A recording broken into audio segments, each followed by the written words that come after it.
और आई खबरों में आगे बढ़ेंगे। नारायण साकार हरि उर्फ भोले बाबा हाथरस में सत्संग करने के बाद से ही फरार है, जिसकी सत्संग के बाद मची भगदड़ से ही तलाश की जा रही है।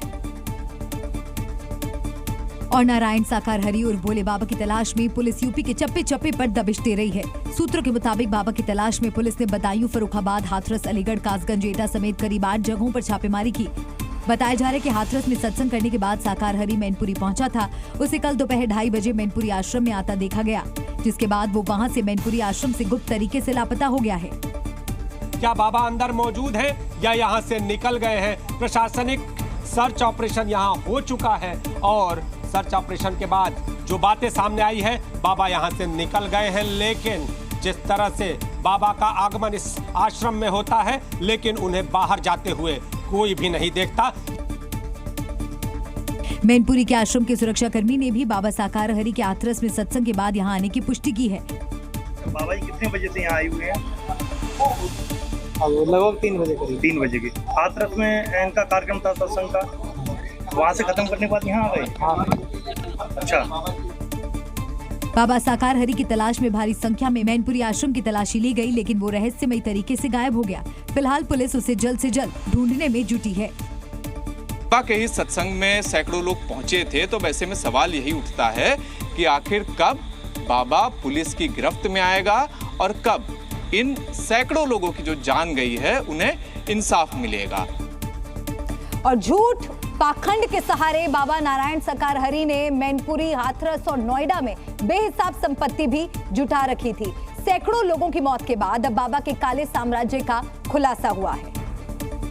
जी न्यूज की टीम यूपी की उन अलग अलग जगहों पर पहुंची। मैनपुरी में बाबा का सफेद रंग का आश्रम, जिसे बाबा अपना प्रवास स्थल बताता है, वो असल में किसी राजमहल से कम नहीं है, जिसके ऊपर बाबा साकार हरि की एक बड़ी सी तस्वीर लगी है। साकार हरि की जमीन यहाँ कई एकड़ में फैली है। 3 बीघे में तो सिर्फ बाबा का गार्डन है। सफेद रंग का आपको ये पूरा आश्रम दिख रहा है, ये आश्रम कम बाबा का साम्राज्य ज्यादा है, जहाँ पर बड़ा सा एक लॉन है, हॉल है, कुल 8 कमरे हैं और उसके अलावा हर कमरे में लगभग एयर कंडीशनर है।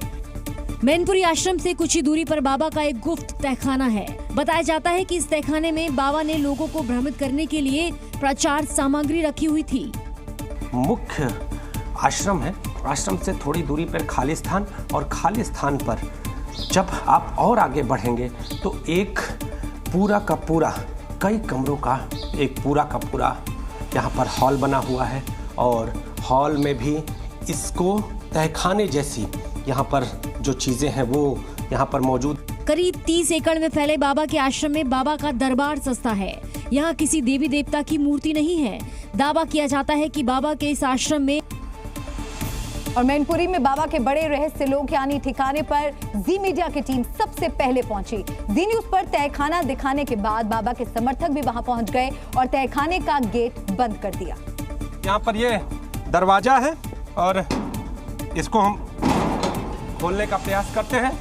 राम बालक जी अंदर आइए। आप देखिए ये तस्वीरें देखिए।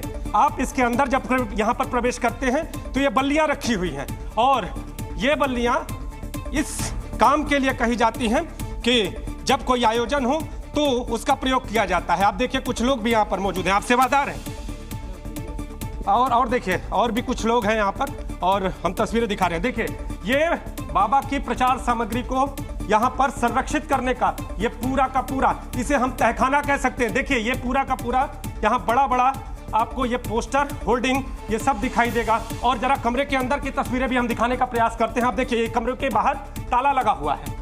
यहाँ पर आपको ये जो पूरा का पूरा क्षेत्र है, इसमें बंद कमरे यहाँ पर दिखाई देंगे। बाबा की मर्जी से ये कमरे खोले जाते हैं, और ये देखिए लगातार ये कमरे हम दिखा रहे हैं, सब में ताले लगे हुए हैं। जो भी सेवादार है वो यहाँ पर आते हैं, लेकिन इन सब में बाबा की मर्जी शामिल होती है। हाथरस में सत्संग के बाद मची भगदड़ में सैकड़ों लोगों की मौत हो गई और 30 से ज्यादा लोग घायल हो गए। हादसे के बाद मुख्यमंत्री योगी आदित्यनाथ ने हाथरस का दौरा किया। मुख्यमंत्री योगी आदित्यनाथ ने हाथरस में उस जगह का भी दौरा किया जहां भगदड़ मची थी। इसके बाद सीएम योगी आदित्यनाथ जिला अस्पताल पहुंचे और वहां हादसे में घायल हुए लोगों से मुलाकात की। इस दौरान सीएम योगी आदित्यनाथ कई घायलों के साथ बातचीत करते नजर आए और उनके स्वास्थ्य की जानकारी लेते नजर आए। घायलों में ज्यादातर लोग खतरे से बाहर बताए जा रहे हैं। सीएम योगी आदित्यनाथ ने हाथरस में हुए इस दर्दनाक हादसे में मरने वाले लोगों का आंकड़ा बताया और कहा कि मरने वाले लोगों में यूपी के अलावा कई राज्यों के लोग शामिल हैं। हादसा है, इस हादसे में 121 श्रद्धालुओं की मृत्यु हुई, जो उत्तर प्रदेश के साथ साथ हरियाणा, राजस्थान और मध्य प्रदेश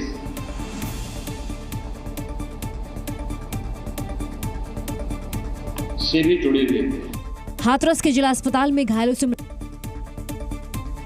हाथरस हादसे के जिम्मेदार बाबा नारायण साकार हरि के अंधविश्वास फैलाने की कई कहानियां सामने आई। वो खुद को कभी चक्रधारी बताता था तो कभी खुद को भगवान बताकर प्रलय लाने का दावा करता था, जिसके कई वीडियो सोशल मीडिया पर वायरल हैं। रईसों जैसे कपड़े, महंगे जूते, महंगे चश्मे, गोल्डन घड़ी पहनने वाले बाबा नारायण साकार हरि कितना बड़ा पाखंडी था, उसका पुराना वीडियो देखकर इसका अंदाजा लगाया जा सकता है। बाबा खुद को भगवान बताता था और अपने आप को भगवान कृष्ण के रूप में प्रस्तुत करता था। इस दौरान वो हाथ में चक्र घुमाने का नाटक भी करता था और दावा करता था कि वो विश्व को बचाने के लिए प्रकट हुआ है। तो सूरजपाल उर्फ नारायण साकार बाबा ने अंधविश्वास का ऐसा जाल अपने अनुयायियों पर फैलाया था कि उसे लेकर तरह तरह की रहस्यमयी कहानियां उसके समर्थक सुनाते रहते हैं। सूरजपाल के अनुयायियों को लगता है कि उसकी उंगली पर चक्र घूमता है। कई समर्थकों और खुद उसकी बहन से ये बयान दिए गए हैं। बाबा के बारे में मशहूर है कि नौकरी छोड़ने के बाद उसने काफी पूजा पाठ की और चमत्कारी सिद्धियां हासिल की हैं। सूरजपाल के भक्त उसे विष्णु और कृष्ण का अवतार बताते हैं। खुद सूरजपाल ने खुद को नारायण अवतार बताकर सत्संग की शुरुआत की थी। कुछ लोग ये बात भी कहते हैं कि शक्तियों के लिए बाबा के आश्रम में काला जादू किया जाता है और अगर सूरजपाल उर्फ नारायण साकार बाबा के पैरों की धूल मिल जाए तो सारे कष्ट दूर हो जाएंगे। और इसी धूल के चमत्कार के कई किस्से हैं। तो साकार बाबा को लेकर कितने अंधविश्वास है, पैरों की धूल से कष्ट दूर हो जाएंगे, इस तरह के तमाम अंधविश्वास हैं जिनके जंजाल में उनके भक्त फंसते चले गए।